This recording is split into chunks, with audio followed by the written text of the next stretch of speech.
qui ne voyez aucun mal à serrer la main du fondateur de la branche syrienne d'Al-Qaïda?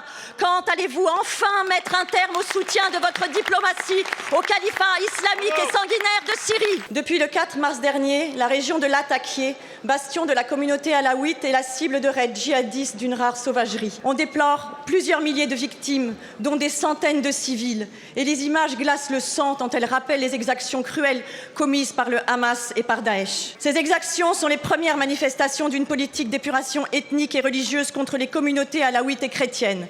C'est la promesse que les milices djihadistes d'HTC n'ont pas renversé le régime moribond de Bachar el-Assad pour bâtir une société dite inclusive et respectueuse des droits des minorités, comme vous l'espériez naïvement, mais bien pour instaurer le califat et la charia en Syrie. Malheureusement, cette tragédie ne surprendra que ceux qui ne voulaient pas voir le véritable visage du nouveau régime syrien. Elle révèle aussi l'irresponsabilité de vos déclarations, Monsieur le ministre, lorsque le 9 décembre dernier, écartant toute précaution diplomatique, vous vous réjouissiez de la prise de pouvoir d'Ahmed al-Shara, le fondateur de la branche syrienne d'Al-Qaïda. Je vous cite, c'est un moment historique, c'est un pays qui retrouve enfin le parfum de la liberté.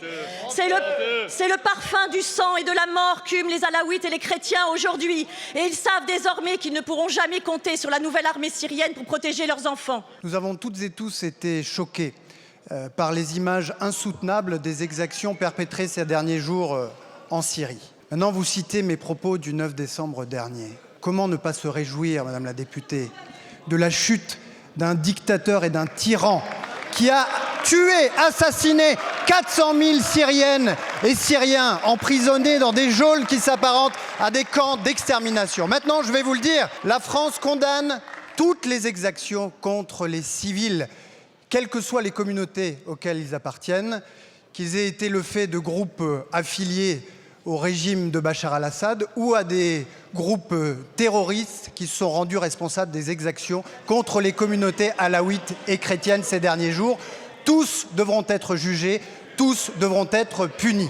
Quand nous sommes allés, Madame la députée, en Syrie, nous n'y sommes pas allés pour soutenir un pouvoir ou quelque responsable que ce soit. Nous sommes allés en Syrie pour défendre les intérêts des Français et leur sécurité.